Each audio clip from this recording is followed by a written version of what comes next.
Vidas. Nós agradecemos o Coral Água Viva, o Grupo das Samaritanas, que vem trazer mais luz, mais brilho, né? Mais momentos de paz e de elevação para esse ambiente que é a Feira do Livro Espírita. O Grupo das Samaritanas já tem 37 anos, né? A feira, nós estamos na 37ª Feira do Livro Espírita, que vem acontecendo ininterruptamente desde 1980, e as Samaritanas têm marcado presença desde a primeira feira, trabalhando, ajudando na montagem da feira, ajudando na seleção dos livros, tanto que atualmente a nossa coordenadora da Feira do Livro, a Sônia, a coordenadora geral, ela é do Grupo das Samaritanas. Então nós agradecemos esses momentos que vêm nos harmonizar, nos preparar para a palestra que a Suzy vai trazer para nós. Esse ano nós optamos por fazer as palestras sobre autores e obras. Então nós começamos hoje com Allan Kardec, Vida e Obra, né? Começamos pelo começo, como deve se começar, né? Os estudos e tudo. E amanhã nós vamos ter o Centro Espírita Deus e Caridade, vai falar sobre Chico Xavier, Vida e Obra. Na segunda-feira nós temos Divaldo Pereira Franco, Vida e Obra. A expositora é a Mirtes, do Centro Espírita Bezerra de Menezes. Depois temos na terça-feira o Julian Luiz, do Centro Espírita Maria de Nazaré, vai falar sobre a vida e a obra de Ivone do Amaral Pereira.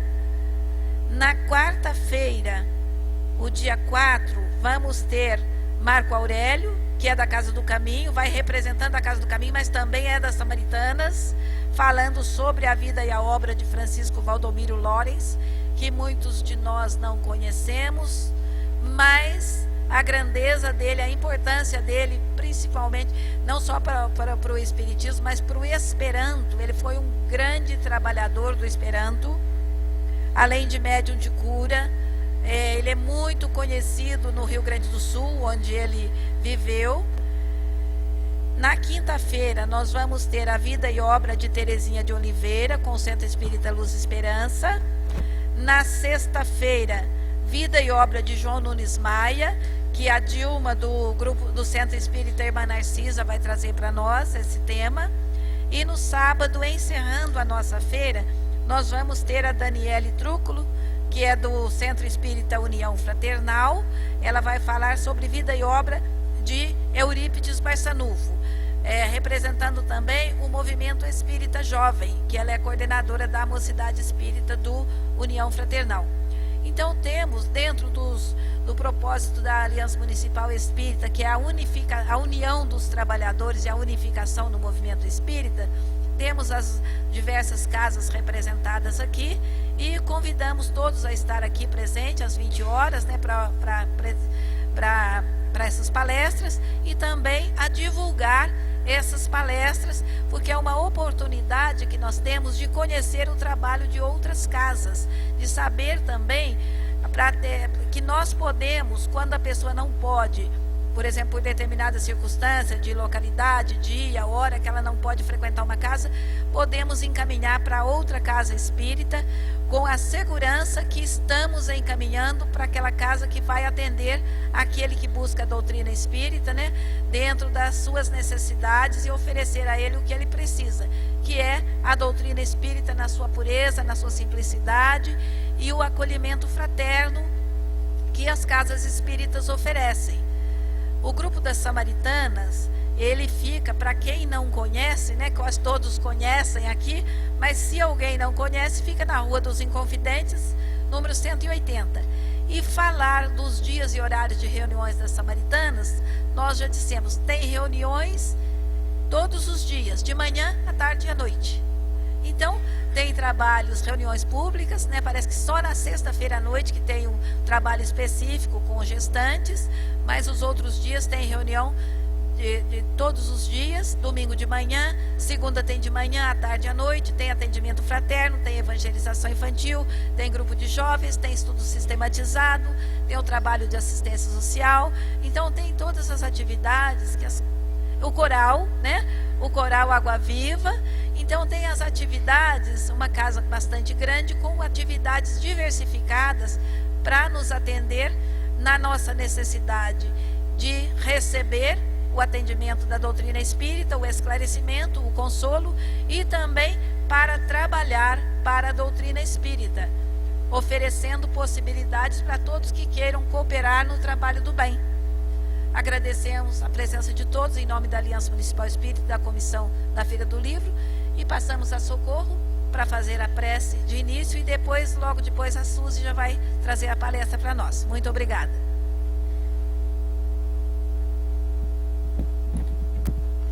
Meus irmãos, boa noite a todos.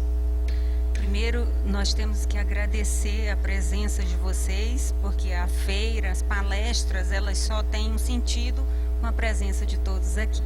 Então, mais uma vez, como disse a Francisca, eu represento a Casa Espírita das Samaritanas nesse momento e todos os seus trabalhadores. É um prazer a nossa Casa Espírita estar aqui, fazendo parte da União, da Aliança Municipal Espírita e na divulgação dessa doutrina de luz e de bênçãos para todos nós e as nossas famílias. Então eu convido a todos nesse momento a mentalizarmos a figura de Jesus, o nosso Mestre, para agradecermos, Senhor, para agradecermos a oportunidade e a liberdade que temos de nos reunirmos, Senhor, em Teu nome, neste momento e neste ambiente. Envolve, Senhor Jesus, a todos nós, encarnados e desencarnados, para que possamos, junto a Ti, Senhor, galgarmos caminhos melhores. Que possamos, Senhor, na nossa caminhada, termos a certeza de que temos a Tua companhia, Senhor. E que essa companhia nos levará a uma elevação espiritual e moral que nós tanto almejamos. Nesse instante, Senhor, nós te pedimos que envolva esse ambiente, que envolva esse evento que a Aliança Municipal Espírita promove, na intenção de divulgar a Tua doutrina de luz e de congregar, Senhor, os Teus trabalhadores de última hora. Que esse ambiente seja abençoado e que possamos assimilar todas as palavras que aqui serão proferidas ao longo da semana, através de expoentes da nossa doutrina bendita, que com as suas vidas, que com as suas obras, nos deixaram, Senhor, uma mensagem para que pudéssemos continuar a nossa jornada, a nossa caminhada, que, como já dissemos, gostaríamos que fosse ao Teu lado. E assim, agradecido, Senhor, nós te rogamos que a Tua presença seja constante e que abençoe esse evento, que a Tua luz e a Tua paz possa aqui estar, não só hoje, Senhor, mas sempre. Que assim seja.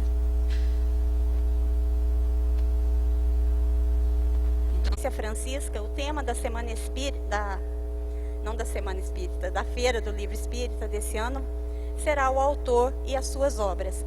E Kardec é, por excelência, o autor dos autores da doutrina espírita. Sem ele, não haveria nem a doutrina espírita, que dirá outros autores sobre o espiritismo. Então, eu achei por bem colocar o autor dos autores e suas obras. Então, em algum momento da história da doutrina espírita, convencionou-se dizer que os livros de Kardec se chamariam Pentateuco Kardeciano ou Obras Básicas.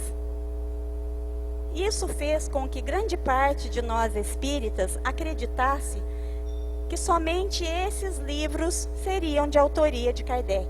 Somente os 5 livros: Livro dos Espíritos, dos Médiuns, o Evangelho segundo o Espiritismo, o Céu e o Inferno e a Gênese.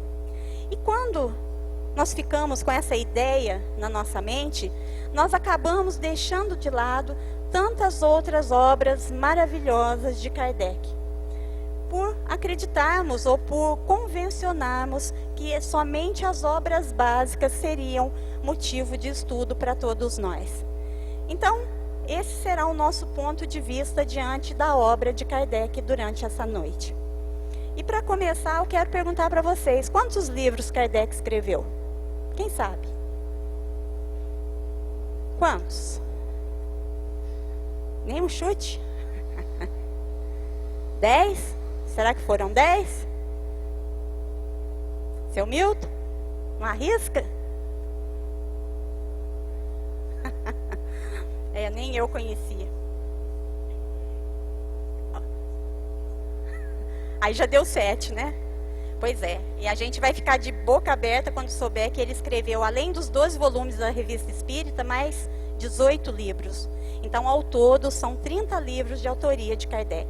É lógico que alguns não são livros, são como ele chamava, opúsculos, né? Que são livretos que faziam com que a doutrina espírita fosse mais facilmente espalhada naquele momento. Mas nós vamos chegar lá. Mas antes de falar das obras de Kardec, vamos falar um pouquinho do autor de Kardec. Nós sabemos que o mês de outubro é considerado o mês de Kardec porque é o mês, aliás, do seu aniversário, o mês do seu nascimento. Mas, por outro lado, quando nós começamos a passar pelo crivo da razão, nós entendemos que Kardec não nasceu em outubro. Ele não nasceu no dia 3 de outubro de 1804. Kardec vai nascer no dia em que a doutrina espírita nasce para o mundo. Quem nasceu no começo do século XIX foi o homem que se prepararia durante 50 anos para aí sim se tornar o grande codificador, para se tornar o missionário a partir do momento em que ele encontrasse a sua missão. Já que nenhum missionário nasce missionário pronto. Ele já não nasce e se lhe apresentam a sua missão. Não. Ele vai se preparando inconscientemente e no momento certo, quando a missão se lhe aproxima, aí sim o missionário vem à tona, não é? Bom, gente, a providência divina é tão maravilhosa que para todos nós ela chega nos dando, desde o momento em que nós chegamos ao mundo pela reencarnação, nós vamos recebendo todas as ferramentas no caminho, abrindo todas as possibilidades para que, em fazendo a nossa parte, a nossa missão, por menor que seja, se desenrole nessa existência. E foi assim com o nosso querido codificador. O que aconteceu é que ele vai nascer, naquele momento, no começo do século XIX, ele vai nascer na França. A França, naquele momento, principalmente em Paris, era a capital cultural do Ocidente. Era o momento e era também o local exatos para que um missionário da estatura, vamos dizer assim, de Kardec, renascesse no mundo. Então ele nasce em Lyon. Eu pulei aqui uma, né? Peraí, gente. Ele nasce em Lyon. Lyon é conhecida como a pequena Paris. E ali nós temos um dos seus símbolos, que é a ponte da velha Lyon, como ela é conhecida. Então ele nasce no dia 3 de outubro de 1804.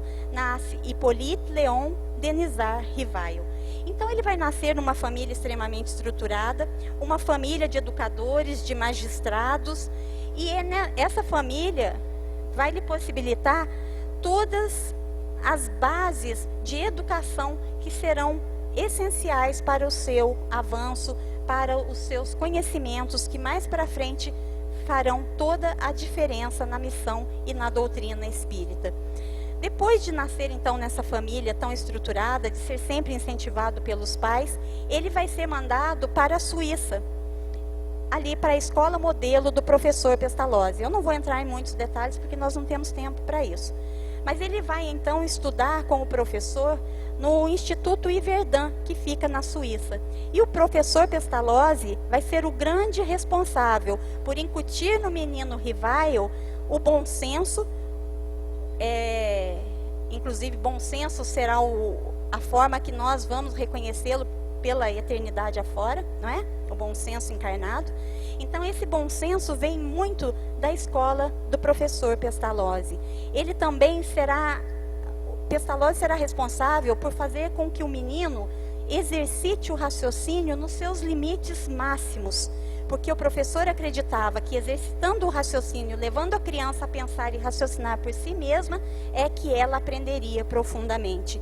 Então, vemos a providência divina na família, vemos a providência divina na escola. Ele vai sair dali formado em ciências e letras. Olha que coisa, 2 campos do conhecimento que, apesar de parecerem opostos, era necessário que fosse assim para que ele abrangisse mais para frente nas suas perguntas que dariam origem ao Livro dos Espíritos, ele abrangesse com essas perguntas todos os ramos do conhecimento humano, tanto na filosofia, na ciência, quanto na religião.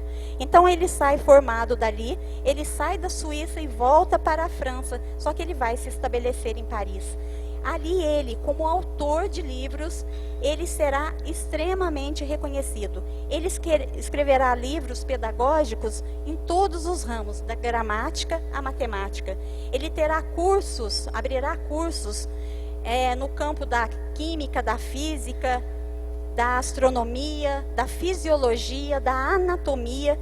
Então, ele vai exercer a sua profissão de professor, de diretor, de pedagogo, de escritor também, em todas as áreas do conhecimento humano. Então, nós vemos a providência divina dando a ele as ferramentas e ele usando dessas ferramentas no limite máximo que uma pessoa é capaz, com a sua inteligência, de utilizar. Ele vai também, com a idade de 17, 18 anos, que é quando ele se forma e volta para a França, ele vai se interessar pelo magnetismo animal, que naquela época era uma ciência nova, uma ciência de poucos anos, de uns 50 anos, também conhecida como mesmerismo, porque o pai dessa ciência era Franz Anton Mesmer. E nós vamos ver providencialmente o seu interesse pelo mesmerismo ou pelo magnetismo animal. Porque sem o estudo do magnetismo, provavelmente a doutrina espírita não teria se consolidado. É o próprio Kardec quem vai dizer que sem o magnetismo seria impossível entender a questão dos passes, a questão dos fluidos, e ele então vai se preparar desde os 17 anos, estudando profundamente o magnetismo animal. Também ali, naquele momento, ele vai conhecer a grande companheira da sua existência, Amélie Gabrielle Baudet, a sua doce Gabi, como ele a chamava, uma também professora, também escritora, inclusive professora primária e de belas artes. E ela fará uma profunda diferença também na doutrina espírita. Ela vai ser aquela que vai estar na retaguarda para que Kardec possa exercer o seu trabalho com tranquilidade. Ela estará ao seu lado, o apoiando em todos os momentos, na vida particular, na vida pública, na vida de escritor e principalmente na vida de codificador. E assim a gente percebe a providência divina, colocando as pessoas certas, unidas, para que mais para frente, diante da missão, a missão não ficasse comprometida. Mas vale a gente lembrar aqui que isso tudo só foi possível, Deus deu todas as chances, as possibilidades, mas foi o professor Rivail quem aproveitou de todas essas oportunidades e se espelhou e se profissionalizou, vamos dizer assim, ao máximo, potencializou todas os seus dons, né? Dentro das suas, de onde ele foi colocado, ele vai potencializar todos esses dons que ele já trazia muito inatos, e muitos foram reforçados pela sua busca, pela sua existência e inclusive pelo professor Pestalozzi na sua vida. Um bom tempo vai se passar, ele vai chegar à idade de 50 anos, vai estar afastado da escola, da direção da escola, vai estar afastado de lecionar, vai estar ainda escrevendo uma coisa ou outra, mas ele vai estar num momento da sua vida em que outros fatores começarão a chamar a sua atenção. Então ele está afastado da escola, mas não está afastado da educação. Então, dos 17 aos 50 anos, ele vai moldar, vai ajudar a formar as mentes humanas, né? Os seus alunos o amavam profundamente, porque ele era um professor, além de muito de muito conhecimento, ele era um professor extremamente bom, chamava inclusive os seus alunos de amigos. Deixa eu ver qual que é a próxima imagem. Aí nós damos um tempo, o professor já está com cerca de 50 anos, quase 50 anos, e começa então nos Estados Unidos da América do Norte, no estado de Nova York, na cidade de Hydesville, no condado de Wayne. Começam ali com as irmãs Fox, a família Fox, uma família de protestantes, se mudam para uma casa e nessa casa alguns fenômenos começam a acontecer. E o ápice desses fenômenos acontece no dia 31 de março de 1848. É como se uma organização, como se uma invasão organizada do plano espiritual viesse sobre o nosso planeta naquele momento. Ali naquela casa, ali naquela família de protestantes, as irmãs Kate e Margaret começam e desenvolvem, nesse dia 31 de março de 1848, o marco inicial da doutrina espírita. Elas como que instituem não é um vocabulário, é um código de comunicação com o plano espiritual. Através das pancadas, o espírito que ali estava, o espírito batedor, vamos dizer, que estava ali se manifestando, elas instituem um alfabeto, essa era a palavra que eu queria encontrar. Então, esse alfabeto de pancadas faz com que esse espírito se comunique, conte a sua história, e isso vai dar nascimento a uma brincadeira, a um jogo de salão chamado de mesas girantes ou falantes. Então, ali estão as gravuras. E é lógico que essa ideia que nasceu ali nos Estados Unidos atravessou o oceano e foi ganhar força na França, em Paris, Cidade Luz, a cidade que ditava modismos naquele momento. Então era comum que em todos os saraus de bailes, que em todas as reuniões familiares, houvesse ao canto uma mesinha, e as pessoas se sentavam ao redor dessa mesa, começavam então a fazer perguntas, e as mesas, através de pancadas, começavam a responder. Isso era o plano espiritual, a providência divina, permitindo que o plano espiritual chamasse a atenção das pessoas. Mas o que o plano espiritual realmente queria era chamar a atenção dos homens sérios, dos homens de inteligência. E isso aconteceu quando o professor Rivail, passeando pelas ruas de Paris, encontra um dos seus amigos que vai lhe falar então do fenômeno do jogo de salão das mesas girantes. Para o professor, naquele momento, um homem de raciocínio muito rápido, ele atribui a esses movimentos e essas batidas a uma propriedade nova do magnetismo. Era assim que ele via essas mesas girando, saltando, pulando, só podiam ser uma nova propriedade do magnetismo, essa ciência que ele estudava desde os 18 anos, não é? Então, quando ele encontra o amigo lhe fala isso, e ele atribui a uma propriedade do magnetismo, mais um tempo se passa e o amigo volta a falar com ele. E o amigo diz para ele que as mesas não só se movimentam, as mesas falam. Quando perguntadas, elas respondem. Isso, para um homem de ciência, para um homem de raciocínio rápido, para um homem de bom senso, foi uma informação que ele não, naquele momento, ele não aceitou. E ele diz: olha, meu amigo, você vai me desculpar, né? Mas até que me provem que a mesa tem nervos para se locomover, tem cérebro para pensar, você vai me desculpar, mas, né? Isso é uma história como se fosse assim, para dormir em pé. É o termo que ele usa no livro Obras Póstumas. Mais um tempo se passa, um outro amigo vai vir falar com ele, e esse outro amigo, o senhor Carlotti, vai dizer a ele pela primeira vez que o que causa o movimento e as respostas naquela mesa são os espíritos. Isso não só não resolve as suas dúvidas do professor Rivail, como ainda aumentam mais as suas dúvidas. E então, indo a uma sessão de magnetismo na casa de uma conhecida com um outro amigo, ele vai ser convidado para ir assistir a esses fenômenos. Porque até então, há mais de 6 meses, ele só ouvia falar, mas ele nunca havia presenciado aquele momento. Então ele diz que aceita prontamente, né? Depois de 6 meses ele aceita prontamente. Ele vai e ele conta para nós que era maio de 1855, 8 horas da noite, uma terça-feira. ele vai assistir pela primeira vez aos ditos fenômenos das mesas girantes e falantes. Só para ilustrar, gente, aquilo em cima da mesa, no lampião, não é uma luz elétrica, porque Kardec não conheceu a luz elétrica, né? Aquilo é uma luz de lampião, mas daqui a pouco nós vamos falar sobre isso.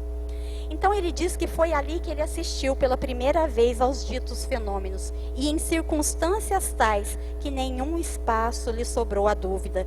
Antevia ali, diz ele, por trás daquelas futilidades, como que o nascimento de uma nova lei, de uma nova ciência, a qual me propus estudar a fundo. Olha que maravilha! Esse é o exato momento do encontro do missionário com a sua missão. Porque quando ele assiste pela primeira vez, ele já vê que há algo de muito sério. E ele já se propõe a estudar a fundo.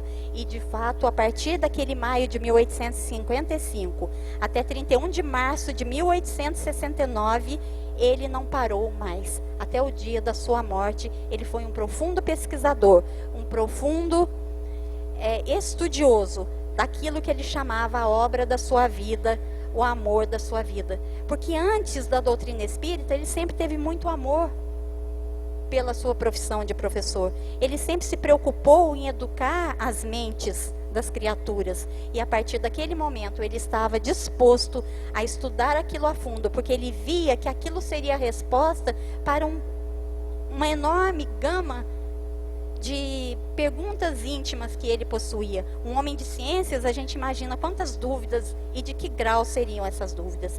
Então, o plano espiritual atingiu seu objetivo, e a dança das mesas, a brincadeira de mesa, das mesas girantes e falantes, foi decaindo cada vez mais. As reuniões de numerosas e frívolas passam a ser agora reservadas e sérias.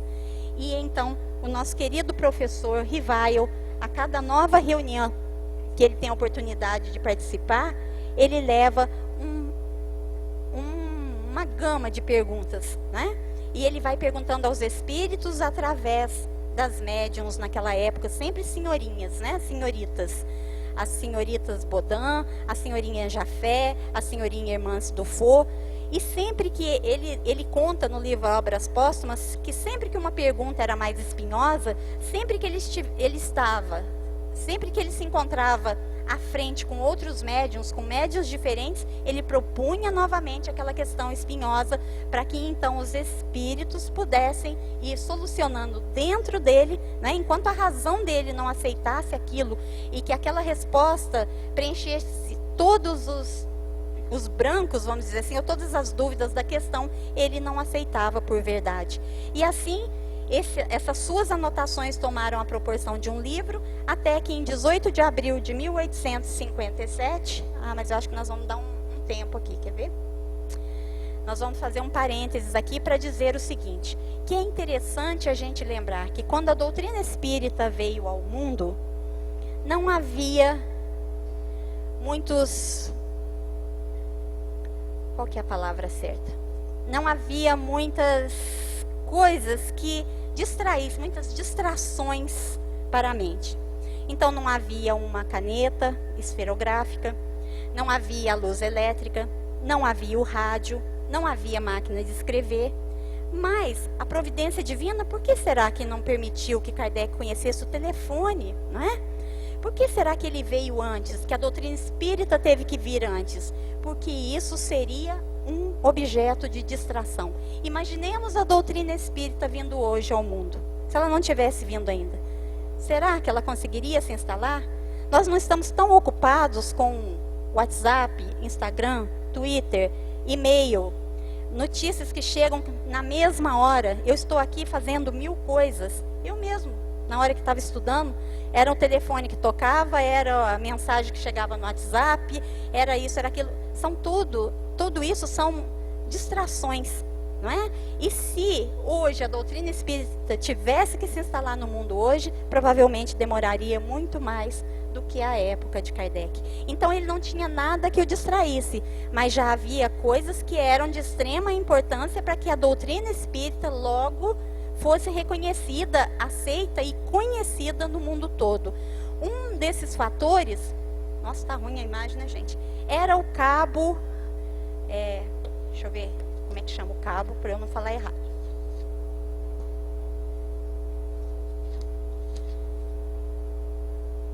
O cabo submarino. Por quê? Porque naquele momento já havia eletricidade.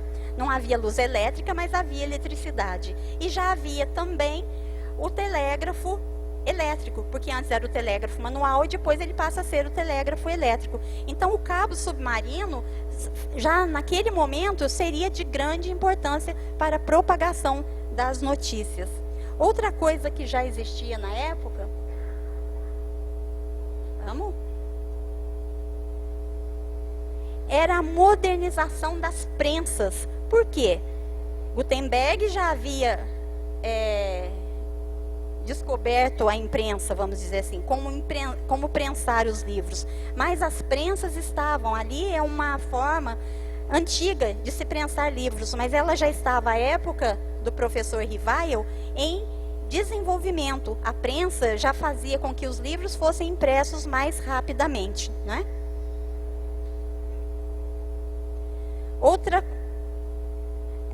Ali nós temos então o telégrafo e, é lógico, o marco do correio. Porque como a correspondência de Kardec chegariam as correspondências até ele, e os seus livros e as suas notícias iriam para outras cidades, se ainda não houvesse não só o telégrafo, mas também o correio para servir. Era o e-mail da época, né, gente? O e-mail era o correio, olha que maravilha. Só demorava um pouquinho mais, né? Alguns dias. Hoje é questão de segundos. Outra beleza da época, como já havia o motor a vapor, o trem estava em pleno auge, né? Que maravilha. Kardec vai fazer 3 grandes viagens na sua vida. E é lógico que se não houvesse o trem, como ele faria essas viagens em nome da doutrina espírita? Como ele conseguiria levar a doutrina espírita para outros recantos se ele não tivesse já a possibilidade de ir de trem, né? Saudade do trem, né, gente? Então, em 18 de abril de 1857, lá no Palácio Royal, em uma das suas galerias, na Galeria d'Orleans, nasce para o mundo, com a publicação da primeira edição de O Livro dos Espíritos, nasce a doutrina espírita no mundo. O missionário consegue corporificar a sua missão.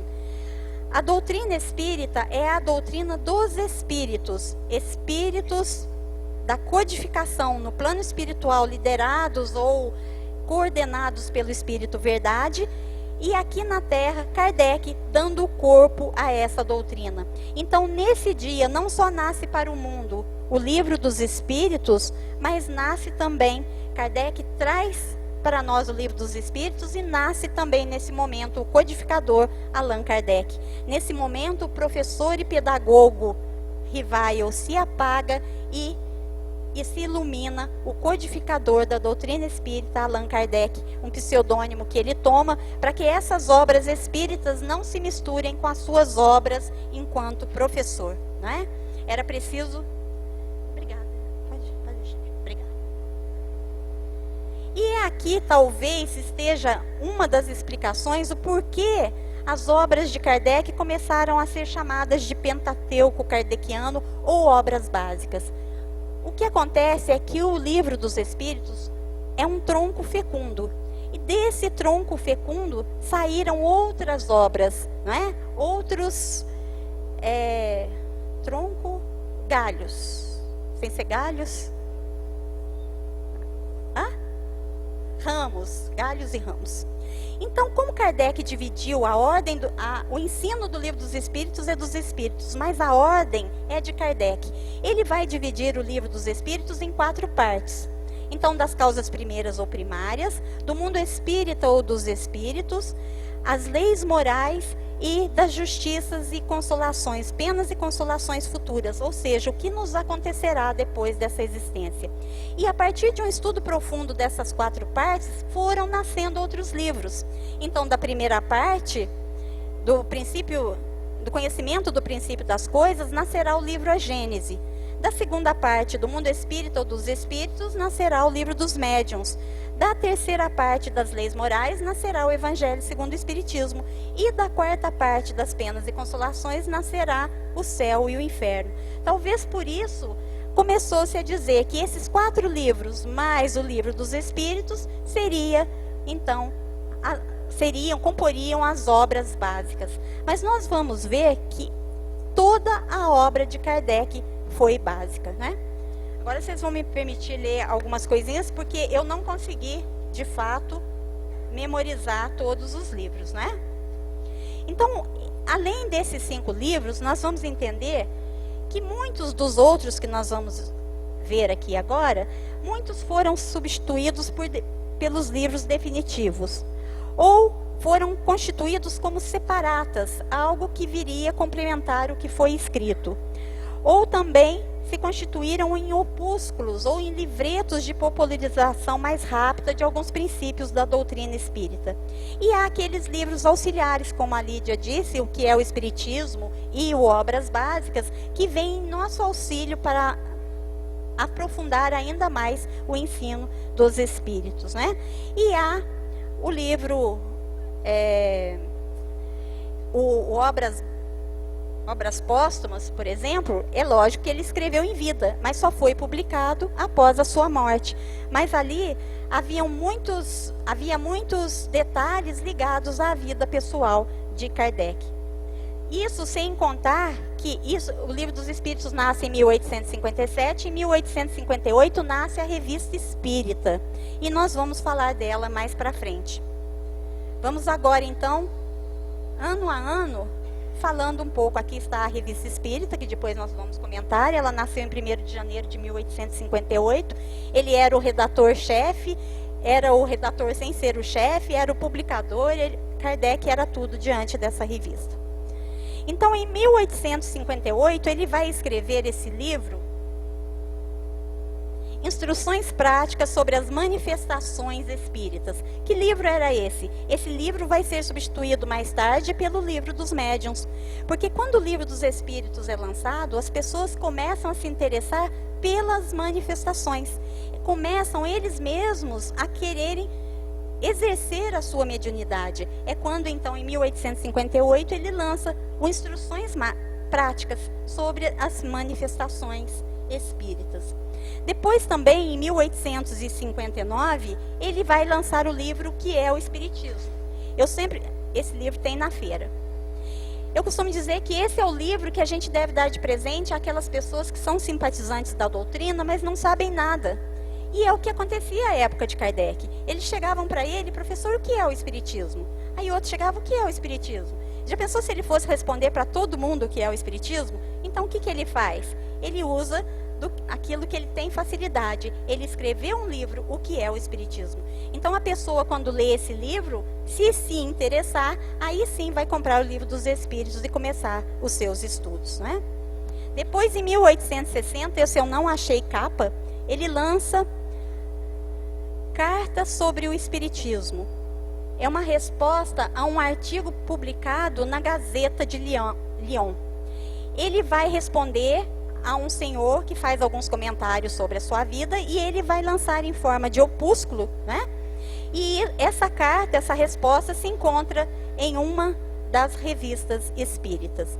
Depois ele vai lançar, então, em substituição ao livro anterior, ele vai lançar o Livro dos Médiuns, um verdadeiro tratado de como reconhecer os espíritos que se manifestam. Quais são as diferentes ordens de espíritos? Quais são os diferentes tipos de mediunidade? Ou seja, uma cartilha para todos os médiuns, que de posse dessa preciosidade sabem distinguir qual espírito está tentando se manifestar. Seria mesmo um espírito sério, um espírito de primeira ordem, de segunda ordem, de terceira ordem, que são também, essa escala espírita também consta do Livro dos Médiuns. Então é um livro maravilhoso para todos aqueles que se ocupam, ou a todos aqueles que simpatizam com a parte das manifestações. Depois, em 1862, ele vai escrever 2 livros. Esse, o Espiritismo, na sua expressão mais simples, é como se ele resumisse toda a doutrina espírita e os seus princípios em um livro só. é um livro de muito fácil assimilação, porque muita gente diz que o Livro dos Espíritos é muito difícil, então esse livro é uma forma de olhar para o Livro dos Espíritos de uma maneira mais fácil.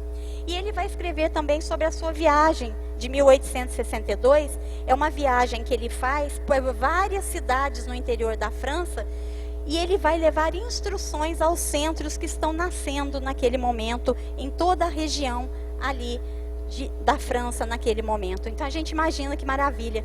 As casas se reuniam, mandavam convidar Kardec e ele vinha. E ele dava instruções como os espíritas deviam se portar, como os espíritas deveriam agir naquele momento. Deveria ser, de fato, uma alegria quando ele chegava ali, não é? Depois ele vai escrever, em 1864, essa outra resposta à mensagem dos espíritas lioneses por ocasião do Ano Novo. Ele sempre estava recebendo cartas. Então, como ele recebia muitas, a maneira dele agradecer ou dele se dirigir a todos seria escrevendo pequenos opúsculos como esse. Também o resumo da Lei dos Fenômenos Espíritas ou Primeira Iniciação, que é um outro livreto que ele faz publicar. Nenhum desses, infelizmente, eu encontrei a capa. Nem no Google francês eu encontrei. Depois, ainda em 1864, ele vai lançar o Evangelho segundo o Espiritismo. Esse sim fundamentado nas leis morais do Cristo, na terceira parte do Livro dos Espíritos. Depois, em 1865, ele lança essa coleção de composições ou peças inéditas extraídas do Evangelho segundo o Espiritismo. Deve ser muito gostoso de ler, não é? Mas eu não consegui encontrar nada sobre isso também. É lógico que na Revista Espírita, se a gente procurar lá nos 12 volumes, tem uma citação ou outra, mas não é o livreto propriamente dito. Em 1865, ele vai lançar o livro O Céu e o Inferno, dizendo, ensinando para todos nós o que nos espera após essa existência. Não é? Quais serão as nossas penas? Quais serão as nossas consolações? Existiria um céu? Existiria um inferno, um purgatório? Então, é se aprofundando nesses temas filosóficos que ele vai fazer publicar o céu e o inferno. Depois ele vai lançar, em 1865, a coleção de preces espíritas. Esse a gente ainda consegue encontrar. Mas vejam bem que esse livro, ele é extraído de O Evangelho segundo o Espiritismo. Lá do último capítulo do Evangelho que trata das preces, depois há um livro publicado somente com as preces. E tem também, em 1867, um estudo acerca da poesia mediúnica. Olha que maravilha. Ele também se ocupou da pintura mediúnica e ele também se ocupou com a música. Né? Kardec sempre falava da maravilha da música para a doutrina espírita. Depois, em 1868, ele vai publicar Caracteres da Revelação Espírita. E também a Gênese. A Gênese veio no momento em que o mundo já estava preparado para recebê-la. Vamos nos lembrar que ele escreve o Livro dos Espíritos em 1857 e só em 1868 a Gênese pode ser publicada.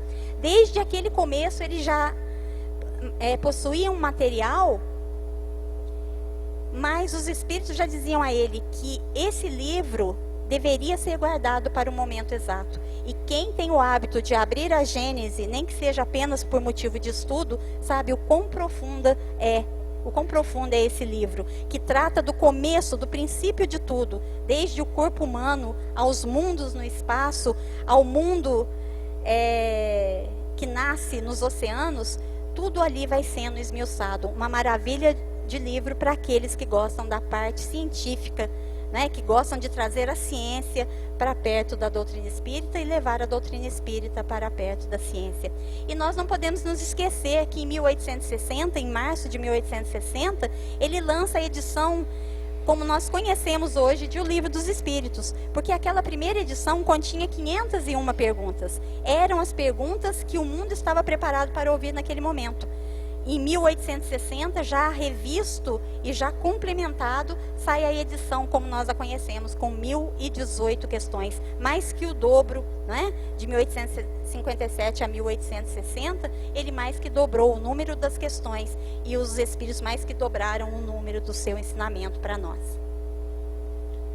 Por fim, quando ele desencarna, em 31 de março de 1869, passado algum tempo, vão se descobrindo as suas anotações pessoais. Então, os seus amigos daquele momento que se reuniram e continuaram tocando a revista espírita, os seus amigos vão ver com a viúva, com a doce Gabi, se haveria alguma coisa contrária à publicação daqueles seus pensamentos mais íntimos. Ela procurou por todas as suas anotações e não viu ali nada que proibisse a publicação desse livro. Então, o livro Obras Póstumas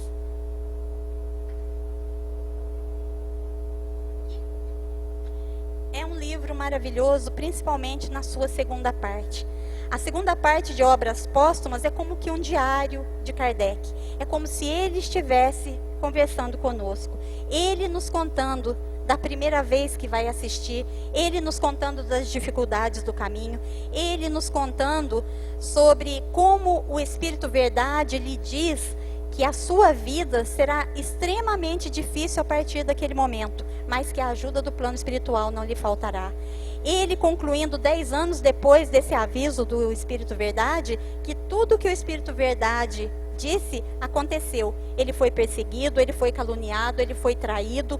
Na Sociedade Parisiense de Estudos Espíritas, que é o primeiro centro espírita que ele fundou em 1º de abril de 1858, ali os seus confrades, muitos deles o traíram. Mas aí ele conclui que, embora isso tudo tenha acontecido, ele não recuaria um dia sequer. Que nunca lhe faltou o bom ânimo, porque junto com todas essas tristezas vieram inúmeras alegrias. E que nenhuma dessas alegrias foi narrada pelo Espírito Verdade, como que para realmente testar se ele teria forças de passar por aquilo tudo. Então, isso tudo Kardec nos conta no livro Obras Póstumas, que também tem na feira, né? Quem quiser adquirir, é um livro maravilhoso, principalmente na sua segunda parte. E então, nós já contamos aí 18 livros, e a Revista Espírita era uma revista mensal. Ele publicava mensalmente. E nós podemos dizer que a Revista Espírita era o Facebook da época. Porque todas as perguntas que chegavam até ele, todos os casos que chegavam até ele de manifestações dos espíritos em todos os locais, ele recebia, lia, catalogava. Alguma dúvida que ele tivesse, ele expunha aos espíritos nas mesas mediúnicas, e depois, para ele não ter que responder pessoa por pessoa, ele publicava na Revista Espírita. E ele fez isso durante quase 12 anos, de 1858... de 1858 a abril de 1869. Porque, embora ele tenha desencarnado em 31 de março, ele já havia deixado escrito a edição de abril de 1869. Então, essas 12 revistas a cada ano deram lugar a um volume de um livro, que é esse aqui, não é? Esse é um dos volumes da Revista Espírita editada por Kardec. E às vezes eu fico pensando que é uma obra muito pouco conhecida de nós espíritas. E é um local onde nós encontramos exemplos dos mais variados sobre todos os tipos de assunto. Então é de extrema importância para o nosso conhecimento, para aqueles que fazem exposição, é um manancial de histórias para serem contadas. E essa revista, então, ela precisa circular mais. Eu acho que não tem na feira, né? Quem? Francisco? Cadê Francisco? Está lá dentro, né? Não tem revista espírita, não tem, né? Mas pode ser adquirida, né? Pode ir uma por uma, até ler aquela uma. Eu falo que Kardec escreveu em 14 anos uma obra que às vezes a gente pensa que uma existência não dá tempo de ler, não é? Que homem era esse? Que missionário foi esse da codificação? Escolhido a dedo pelo plano espiritual e soube corresponder à altura tudo aquilo que se esperava dele. Aqui é a Sociedade Parisiense de Estudos Espíritas, ou esse primeiro centro espírita do mundo. Ela passou por 3 endereços. Primeiro, ali ainda no Palácio Royal, na Galeria de Valois. Depois ela vai para a Galeria Montpensier, e aí ela sai do Palácio Royal e vai para a Passagem Sainte-Anne, onde inclusive Kardec tinha a sua residência, tudo perto ali dele, não é?